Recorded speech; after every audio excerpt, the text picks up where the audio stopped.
পশ্চিম বর্ধমানে দুর্গাপুর রেল স্টেশনে সন্ধ্যাবেলায় ঘটে গেল এক চাঞ্চল্যকর ঘটনা। পাটনা থেকে হাওড়াগামী এক ট্রেনে করে আসা দুই ব্যক্তি হঠাৎ দুর্গাপুর স্টেশনে নেমে পড়ে। তাদের আচরণে সন্দেহ হওয়ায় জিআরপি তাদেরকে আটক করে জিজ্ঞাসাবাদ শুরু করে। পুলিশ সূত্রে জানা গেছে, তল্লাশি চালানোর সময় দুই ব্যক্তির কাছ থেকে বিপুল পরিমাণ নগদ অর্থ উদ্ধার হয়। মোট টাকার পরিমাণ প্রায় 49 লক্ষ টাকা। এত বড় অঙ্কের টাকা বহনের কোনো বৈধ নথি তারা দেখাতে পারেনি।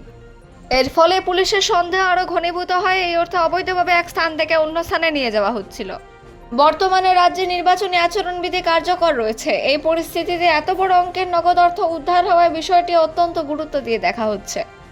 পুলিশের প্রাথমিক অনুমান, এই টাকার সঙ্গে নির্বাচনী অনিয়মের যোগ থাকতে পারে, যদিও পুরো বিষয়টি এখনো তদন্তাধীন। আটক দুই ব্যক্তির পরিচয় জানা গেছে, তাদের মধ্যে একজন গুড্ডু রায়, অপরজন তপন কুমার মিত্র, যিনি বিহারের বাসিন্দা বলে জানা গিয়েছে।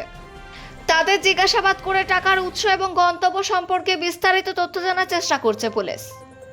শনিবার অন্টাল জিআরপি দুই অভিযুক্তকে আসানসোল আদালতে পেশ করেছে। আদালতের নির্দেশ অনুযায়ী পরবর্তী আইনি পদক্ষেপ নেওয়া হবে বলে জানিয়েছে পুলিশ। এই ঘটনাকে ঘিরে দুর্গাপুর সংলগ্ন এলাকায় ব্যাপক চাঞ্চল্য ছড়িয়েছে। পুলিশ ইতিমধ্যে খতিয়ে দেখছে এই ঘটনার সঙ্গে অন্য কোনো চক্র জড়িত রয়েছে কিনা।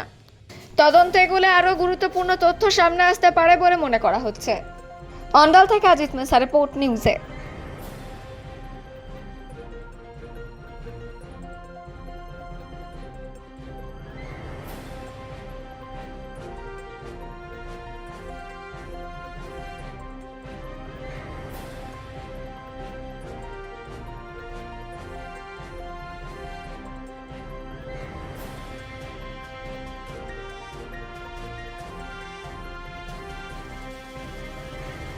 रुपया किसको देने के लिए लेके जा रहा था?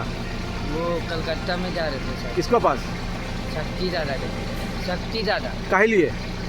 ये सामान खरीद हाँ? कितना रुपया था? 20 लाख 20 लाख। क्या नाम है तुम्हारा? गुड्डू नाम है।